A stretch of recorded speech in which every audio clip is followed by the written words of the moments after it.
Hello everyone and welcome back to episode 11 of Welcome to the Dark Sun, also known as the one where the Chariot saga continues.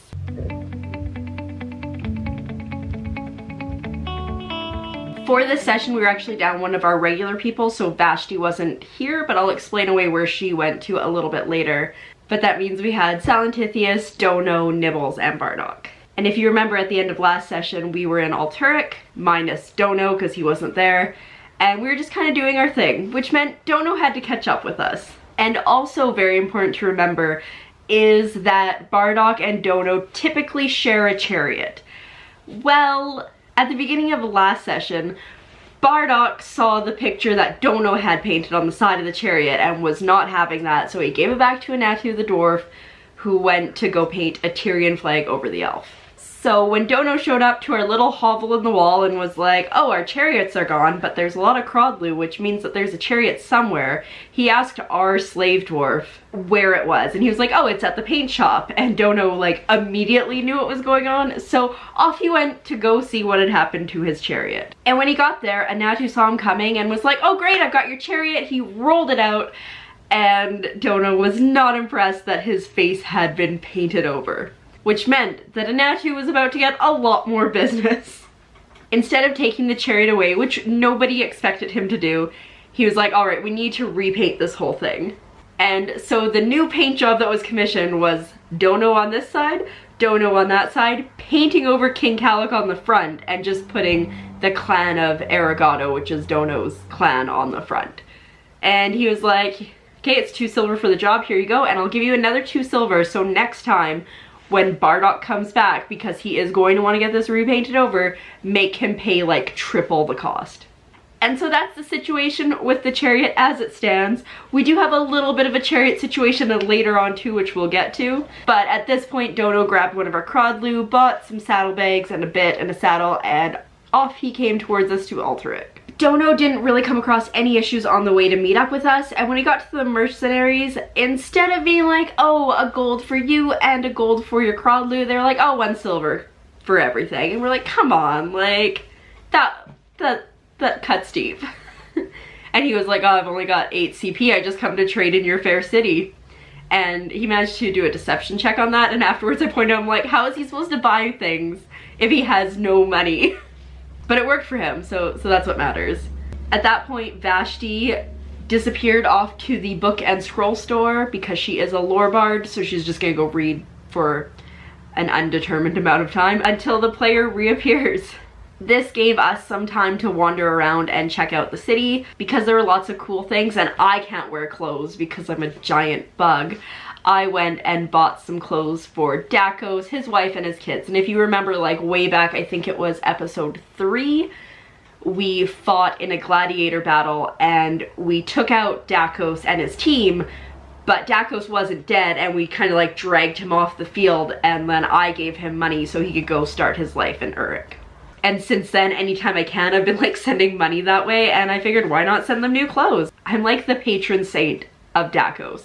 And really, Salantithius is starting to like grow a very large list of titles he can add, like Giant Slayer, Brogue Slayer, like all these fun things, and he really quite enjoys the titles. While we were out wandering in the city, Dono bought some more arrows, which was like a really good thing that he did because he definitely needed them later. Nibbles went and got a tattoo, and Bardock got some spell components and just kind of wandered around. While Dono was wandering around, he ended up meeting up with a merchant, and they talked about the city and kind of what was going on. And one of the interesting things he learned was that, you know, every couple of years the city has to evacuate while the giants come up into the mountains, just kind of destroy things, and then they leave. He didn't think that was very efficient, and like, why would you think it's efficient? And so he got in his mind that he needed to do something about this. We all met up at the 4 Bits Inn, and I found somebody to bring the package away to Uruk to drop off with Dakos, and Bardock was being Bardock and being all like, praise King Calic, which is like, why Bardock? Just why? Someone bought him a drink and they were like, oh, praise King Adopolis, is that his name? I don't know. And Bardock was just like, shh, and just poured the drink out everywhere because he is not about praising false idols. Like, the thing about Bardock, other than he's an idiot, No, it's just that he's an idiot and it gets us in so much trouble. But he just does not understand that King Calic is a defiler. He's like, oh, all those other sorcerer kings are terrible, they're defilers, but King Calic isn't. He's the only one. Frickin' Bardock. So while we're hanging out in the 4 bits, we're just all up at the bar, and the guy that runs the town, Ares Fistonades, I think that's how you say his name, comes in. And Dono is like, hey, I heard you have a problem with giants. And they're like, yeah, they're like kind of down at the estuary, like right down from our city. And every couple years they come up and they attack us. And it's been a couple years, so there's a good chance they're coming soon. So after a lot of conversation about this, like, well, why don't you just stay here? Why don't you go raid them? Blah, blah, this, blah, blah, that. It's decided that Eris will give us a letter to go bring to a captain in South Ladopolis, and he'll charter out a silt skimmer for us. And silt skimmers are basically monster truck boats. So they look like ships, but they have giant wheels on them, and they can go through silt as long as it's like not more than 30 feet deep. We worked out a price if you know, we managed to pull this off, and it was 70 silver a giant head, which was kind of like, okay, we have to cut heads off of giants, and some are probably women and children, and bring them back, but everybody else was pretty okay with it because it's like 70 silver. Also, like honorary citizenship and the ability to pass in and out of the city anytime we want to for no charge. He even said, you know what, if you make a valiant effort, you can still be a citizen, even if you don't beat them. So we piled into our chariots. It was pretty convenient that Vashti was off reading, because that meant that we didn't need to bring 2 chariots and a crodlu or figure something else out. We were just pretty okay. The only problem, downside here, was Bardock and Dono normally ride together, as you might tell from their like crazy chariot painting battle, but neither of them had their chariot because it's off in the paint shop. So they ended up taking Vashti's and Drudok, because Drudok hadn't come before, so they just took Vashti's and Bardock drove it. And so we're going down, head towards South Ladopolis, and on day 1 we run across a flaming dust devil. I was driving mine and Nibble's chariot, and I was able to just completely dodge out of the way, so all was well there. Bardock didn't have so much luck, and so the chariot ended up taking 19 points of damage. Bardock ended up taking 19 points of damage, and because Dono was able to dex out of the way, he took half that. But chariots only have 25 hit points, and so situation happening. The guys were like, we'll just let it go till it dies, and then we'll just drag it back up that mountain if we have to.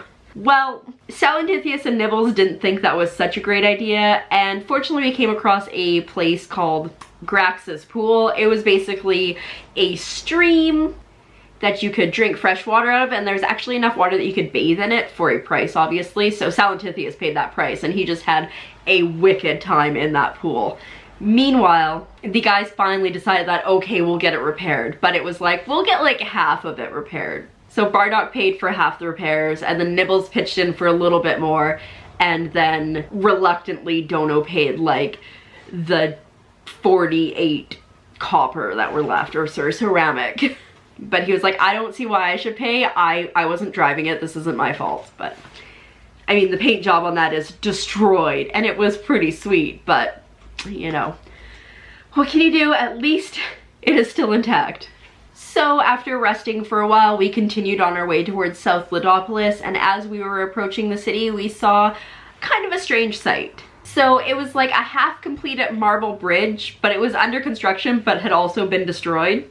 So the situation behind that is they decided to build a bridge from South Ladopolis to North Ladopolis, but it had to make land on Lido Island, which is where some giants lived, and the giants were like, well, if you make land on our island, then you're gonna steal our flint, and that's not cool. And so they smashed it. And then the people trying to build it are trying to figure out a way to build it, but meanwhile, like, the silt skimmer captains are like, if you build that bridge, there's no use for us. So, like, we tried to negotiate and try to figure if we could come up with a solution, and then in the end we were just like, nah, screw it, and went to the docks and got the silt skimmer with the captain, and away we went. He seemed pretty okay with what we were doing, so that was a win, because I guess the giants right there on Lido Island are pretty friendly. They just don't want their flint taken, but he didn't care about other giants, so he's like, yeah, totally, let's do this. So at this point, we headed back up the Silt River, I guess, towards the island where the giants that are harassing Alturic are. And on the way, the captain taught us how to use the silt skimmer and also how to use his ballista. So the ballista was a bit annoying, I found, especially in our first battle. Second battle, I really think we got it under control, but in the first one, we were still working out the kinks of what works best, and it could have gone better, I think. So the way the ballista works is it takes 3 actions. So 1 action to load, 1 action to aim, and 1 action to fire. So if you have 3 people doing it, you always have the same person firing, and then the same person loading, the same person aiming. So basically for the entire first battle, all I did was load, load, load, and it was a little bit frustrating. And then when other people were doing other things, I was like, well, nobody else is doing the ballista, so I'd load and I'd aim and sometimes I'd fire, and it's just like, I felt like I could be doing so much more, but everybody kind of seemed to think that we should be using it. I really felt like the DM was pushing, you gotta use this, it's 3d10 damage, but it's only if you can hit, and it's really only 1d10 damage every action you have to use for it. So I really hated the ballista during the first battle, but later, and I'll get to that, things got a little bit better. So basically what happened is we came up on the island and there was 1 giant on guard, and he didn't really expect us to attack him, so I think we got a surprise round, but before we could put him down, he called for help, and that was fun. Because the silt skimmers have to be in relatively shallow silt, we were where the giants could walk out to us. So they did get a few hits on the ship. We worked out a pretty good system though, because Nibbles is a monk and she has this reaction where if a missile is flying towards her and it hits, if she can deflect all that damage, she can throw it back, or she can just deflect a certain amount of the damage. So basically anytime a rock was flying at the ship and it hit, she just threw herself in the way, and so the ship didn't take as much damage as it probably could have. Also, Salentithius has shield, so he was throwing himself in front of rocks too and just throwing up shield, and it never seemed to work. Anytime he threw himself in front of it and threw up shield, the AC wouldn't have even exceeded his own AC, and then there was one time where he threw himself in front of it and didn't throw up shield and just got annihilated. Didn't die, but it wasn't good. This felt like a very clunky battle because I think, again, we were getting to know the ballista, and there wasn't really a lot of other stuff we were doing. It was just ballista, ballista, ballista, deflect, deflect. And there were 6 giants that came after us. Once we put down 5 of them, the other one pieced out. But obviously not for long. He was calling reinforcements. At this point, I was down to half health. I'm pretty sure somebody else might have been as well. And the ship wasn't looking very good. And also, I had no spell slots, and Bardock had used a decent number. Even though it wasn't the greatest strategic plan, we decided that we needed to loop out, take a long rest, and come back in. And this time, things went a lot better. Dono had an amazing perception check, and so from 600 feet out, he was able to see that there were 3 giants standing in the silt waiting for us, and 2 more on the shore. After quickly checking things, we discovered that Dono's disadvantage range goes up to 600 feet with his longbow, which meant that he could start shooting at these giants immediately, which was great. So we basically just stopped the ship.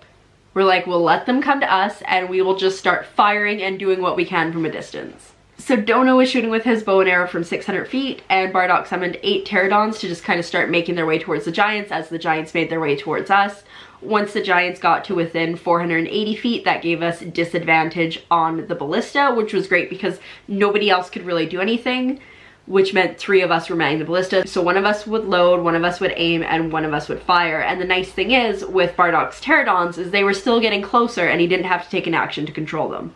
Eventually they got within 320 feet, which meant that I had disadvantage on my short bow. And so myself and Dono were continuing to shoot arrows at them while the other 2 manned the ballista. This worked super well for us because as they got closer, we would just pick them off one by one, because we figured it was best to get rid of them quickly and get their numbers down than it was to balance everything out evenly. And the guys on the shore took a little bit too long to get towards us and start moving out into the silt, and that was really to our advantage. I think the ship only took a couple hits and Nibbles was actually able to absorb all the damage on, I think, both of them. But because the giants had been so far out when they had thrown it, she wasn't able to throw it back and hit them. But I mean, honestly, taking all that damage is a win. One of them got close enough to start hitting the ship with his clubs, but Nibbles was able to put him down pretty quick with a sand whip. And for the most part, it was like clockwork. By that point, we had figured out the ballista thing, we had the pterodons, and we had 2 archers taking care of it as well. So that, coupled with a couple very well-timed crits, meant that we took care of them a lot easier than the first battle had been, and it was the exact same amount of giants. That was pretty much the end of that battle. Even though we did have to go take the island, the DM just rolled damage, which I thought was pretty hilarious because the island only had like women and children left because, again, Dark Sun and we're terrible people. But I took more damage against the women and children than I took in both of those battles combined. So it's like, really, I guess a mama scorned is not something to go after. And then we cut off their heads because, again, we're terrible people, but we gotta make that money. They did have a hoard on the island, which was about 10 gems worth 1 GP each. And we had promised the captain that we would pay for the repairs to his ship, so we ended up just handing everything over to him because we had a much larger payday coming from the giant heads. He was pretty happy with that and told us that if we ever needed a captain again, he would be more than willing to skipper for us. And if we ever want to get our own silt skimmer, that he would put us in touch with the person who had built his. So that's good to know. I don't know where we would store it though, in all honesty, because like, silt skimmer, we can't just like sneak it into the warrens. After that, we made our way back to Alturic. We didn't have any issues, and we're like, here's some giant heads. At that point, it was about midnight real life time, so we had to end the session because we were all pretty tired. Because we haven't been back to Tyr for a while, we haven't got any new quests. The only outstanding quest we had was to save the noble bride from some elves who had kidnapped her, but I'm pretty sure that's still waiting for us. We do, however, have to turn in the mission where we saved Dasari's caravan. So I'm assuming that next session we will be heading back to Tyr and we'll probably get some more quests, and if nothing else, some experience points. And that's it for me for now. If you enjoyed this video, make sure you hit that like button. If you want to see more like this, make sure you subscribe because I do post videos on a weekly basis. Thanks for watching, and I'll see you next time for episode 12.